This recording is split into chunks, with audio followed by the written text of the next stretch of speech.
Welcome to Audit the Audit, where we sort out the who and what and the right and wrong of police interactions. This episode covers reasonable suspicion, the relationship between officers and their community, and stop and identify states, and comes to us from the Free Thought Project's channel. Be sure to check out the description below and give them the credit that they deserve. Let's dive right in and audit the interaction. This video, originally posted in 2015, shows jogger and father of three, Corey Dickerson, resting under a streetlight during a late-night run where he was contacted by Officer Kenneth Price of the Talladega Police Department in Talladega, Alabama.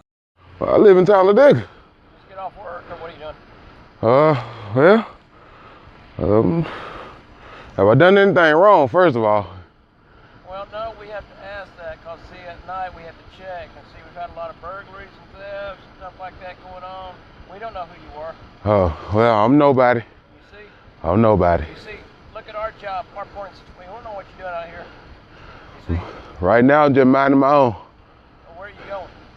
Nowhere in particular. Nowhere in particular. Looks like you've been running. You've been running? Yeah. Where you been running from? Just around.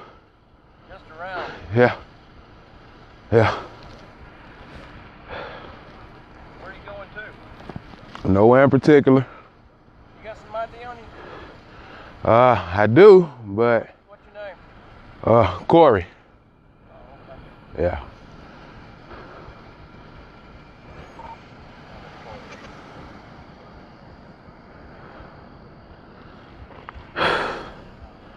Well, looks like I'm about to get harassed.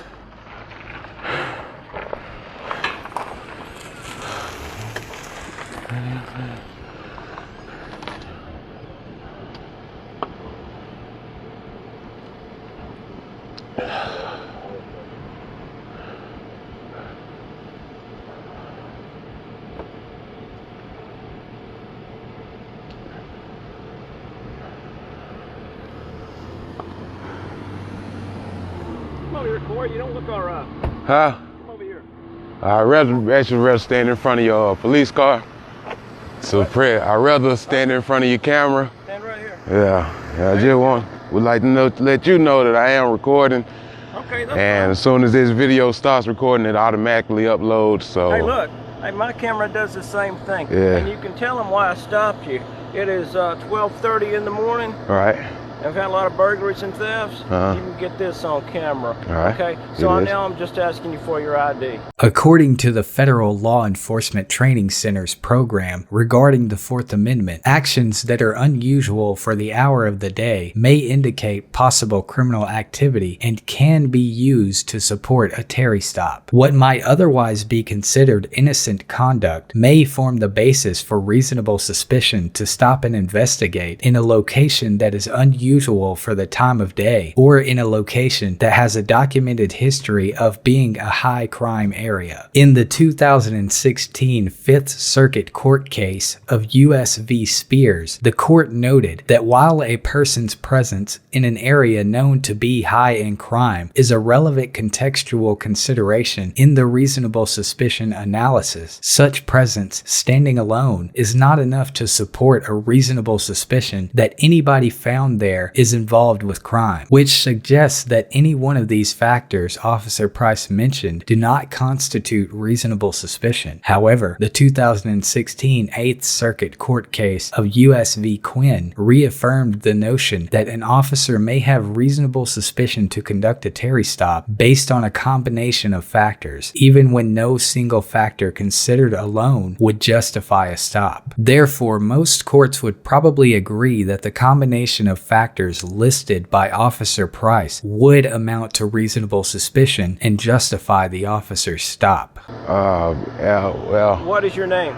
am I suspected of being? What is your name? Corey. Corey what? Right now, I prefer to just go by Corey. No ID on you? I do, but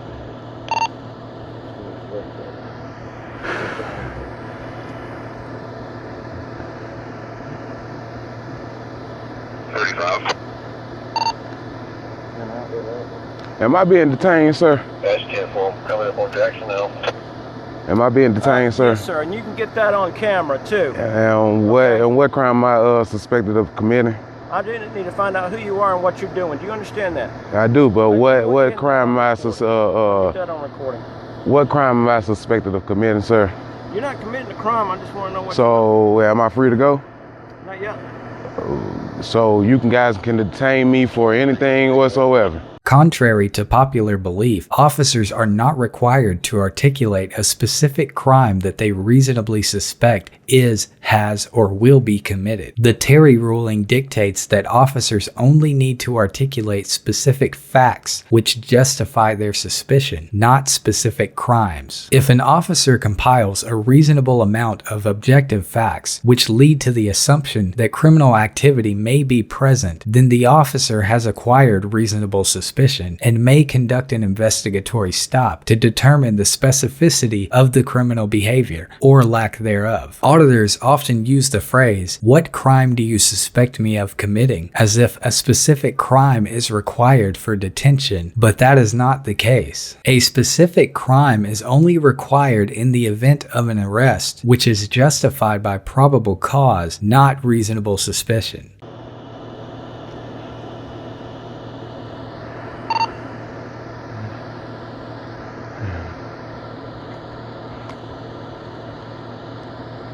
Can I get your name, sir?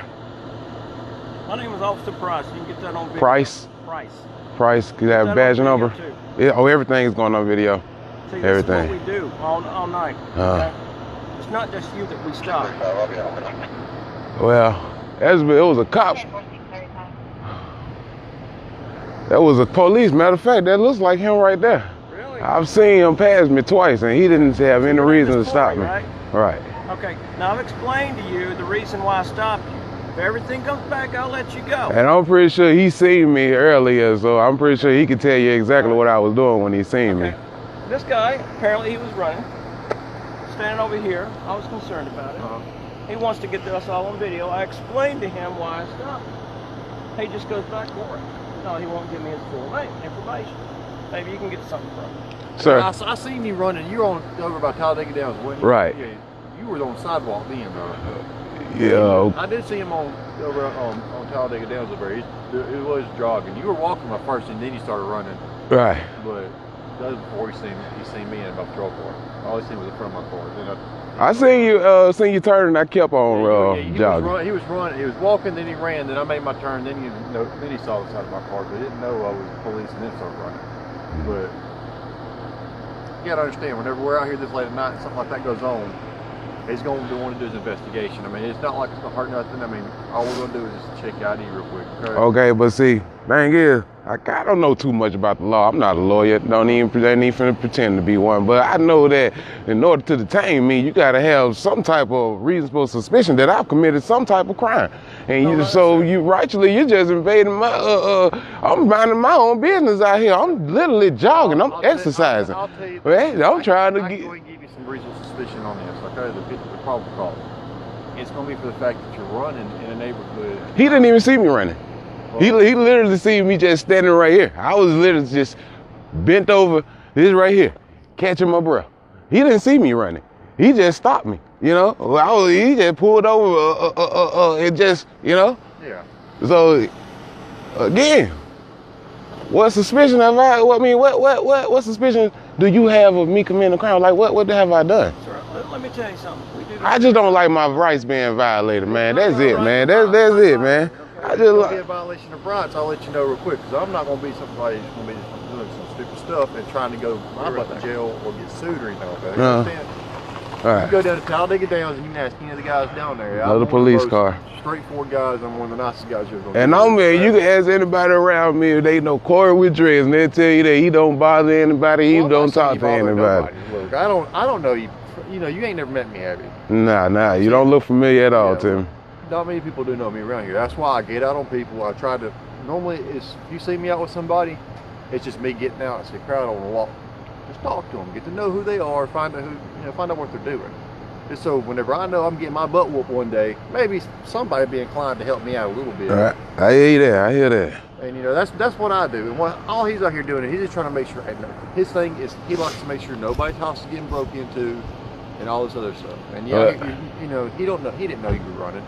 He just sees a man out here sweating right outside one of the, a business. And I told him I was all right. So that should have been good enough reason for him to just go on, man. Yeah, but see, if I tell you something, are you going to automatically believe me every time I talk? I don't believe anybody. Exactly. There you go. I mean, why would we don't believe nobody? 90% of the people we talk to lie to us about everything we say. You know, we talk about. And that's why I didn't believe him when he said that he had reports of burglars. I've lived over this side of town for 15 years. I haven't heard any burglars. Mr. Dickerson makes the point that he doesn't trust anyone, and the officer agrees and says that he also does not trust anyone. Mr. Dickerson then brilliantly uses the officer's logic against him, justifying his skepticism of the officers. Why should Mr. Dickerson trust the intentions of the officers if they do not trust the intentions of Mr. Dickerson? This part of the interaction highlights a key element of the flawed relationship between law enforcement officers and their respective communities. Many members of law enforcement expect civilians to trust them based on the integrity of the reputation associated with police officers. Officers often see themselves and their departments as the good guys. However, the reputation of police officers as a whole has become increasingly fractured in recent years and is merely a shell of its former self. The digital era has brought about a level of transparency that has strained the relationship between pedestrians and the law enforcement community. Whether that strain is due to the inherent nature of police duties, a polarized political climate, or isolated incidents virally broadcasted is a question better left to sociological researchers. But one thing is for sure, the relationship between police officers and their communities has undergone a dramatic change, which has all but tarnished the reputation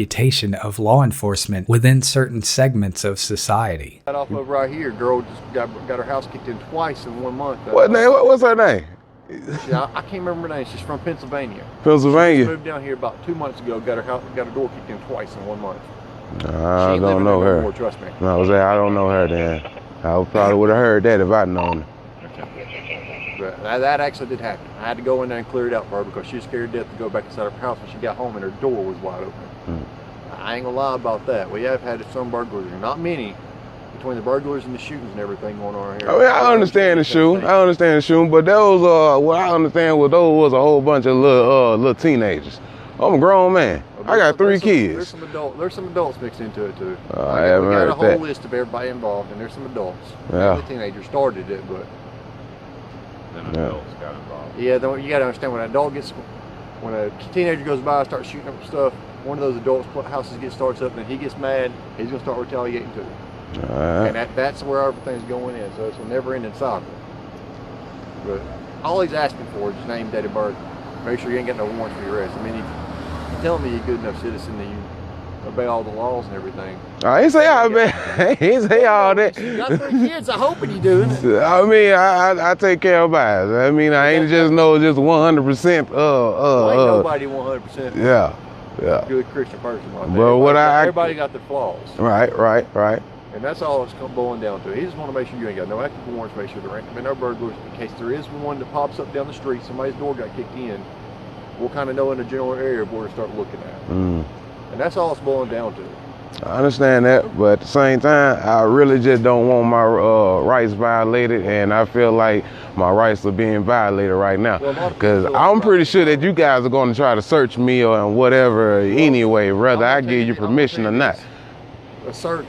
And I also want, I don't mean to interrupt you, but I don't trust police just because I got my hair pulled out, I was choked, tased, maced, beaten bloody. You hear me? Beaten bloody by 4 cops while I was in handcuffs. But was it any of us though? No, but that don't matter. He kind of looks familiar. No, He does look familiar, but like I don't trust that. One bad applicant will spoil a whole bunch for me, you know. I'm gonna tell you this: if we want to search you, we're gonna do a weapon search. We're not gonna dig on you and everything else unless you tell us you want us to do. You go through my pockets, pull them out, do whatever you want to. We can search you for weapons if we choose to. We're not pushing it that far yet. If he wants to push it far enough, he could even arrest you for failure to identify to a law enforcement officer. Is that a real law? It's a real law. I am going to look that up tonight if I don't go to jail. Alabama is one of 24 stop and identify states which have statutory codes that grant officers the authority to demand identification from anyone they reasonably suspect has committed, is committing, or will commit a crime. Each of the 24 states have their own version of Alabama Code 15-5-30 with varying degrees of authority and specific language, but they all essentially work the same way. In states that have not adopted the stop and identify statute, officers may still conduct an investigation into suspicious activity and may detain individuals if the officer acquires reasonable suspicion, but officers may not demand identification until they obtain probable cause and make an arrest. Officer Price believes that he has reasonable suspicion, and according to Alabama Code 15-5-30, he does have the authority to demand to see Mr. Dickerson's ID and could potentially arrest Mr. Dickerson for failing to identify. Whether Officer Price's reasonable suspicion would hold up in a courtroom is questionable, but ultimately it would be left to a judge to decide. Look on your phone, tell me what time it is. Huh? What time is it? It's recording right. It's still recording. Last I checked, it was what, 12:20? 12:44 now. 12:44. 12:44. You out here in the middle of the intersection, business right there, with a bunch of houses around here. You sweating. I saw you running. I was saying, you know why I'm sweating though. He doesn't. He's out here. He's the one who made the initial stop. All right.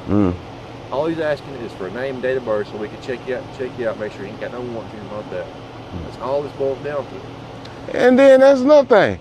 I might do have warrants on me. I'll be a fool to give you guys my name, then I go to jail and lose my job. I don't have any bail money, no bond money. Well, do you have warrants for him? I hope not. Last time I went to court, nobody tried to arrest me, so. Last time you went to court? What that was? 2 weeks ago. Two Tuesdays ago. For what?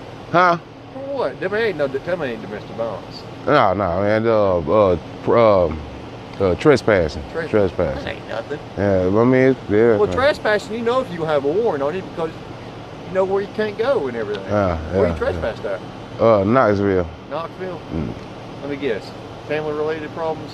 Girlfriend. Ex-girlfriend. Yeah. I see. You see there? That's fine. Yeah, but I ain't headed to Knoxville. I actually stopped right here and finna head right back home. Back that way. According to a post on Mr. Dickerson's Facebook page, he was eventually released without being charged for any crimes and without surrendering his identification. It is unknown whether Officer Price was disciplined for his actions, but Mr. Dickerson's video went viral shortly after being posted, and several local news organizations reached out to Talladega Police Chief Jason Busby for comment, but none were successful. Overall, Officer Price and the Talladega Police Department get a B- because although they did not violate the rights of Mr. Dickerson and ultimately let him go without incident, they continued to inconvenience Mr. Dickerson well after he established his credibility and made every effort to dispel the officers' concerns without giving in to their coercion. Mr. Dickerson made it abundantly clear that he was innocently jogging, and one of the officers even testified to that fact, but Officer Price still pushed for identification and made accusational statements. The attitude and conduct of Officer Price is a prime example of a major contributing factor to the deterioration of the relationship between officers and community members. Mr. Dickerson gets an A for remaining calm and keeping his ego in check without allowing Officer Price to trample his rights. Mr. Dickerson was doing nothing wrong, and he did a good job of conveying his innocence to the officers and using their own logic against them without provoking them or becoming vulgar. Mr. Dickerson's unassuming attitude and positive but stern dialogue allowed him to navigate this interaction successfully and continue jogging in peace. Let us know if there's a legal topic or interaction you would like us to cover in the comments below. Thank you for watching, and be sure to like and subscribe for more police interaction content.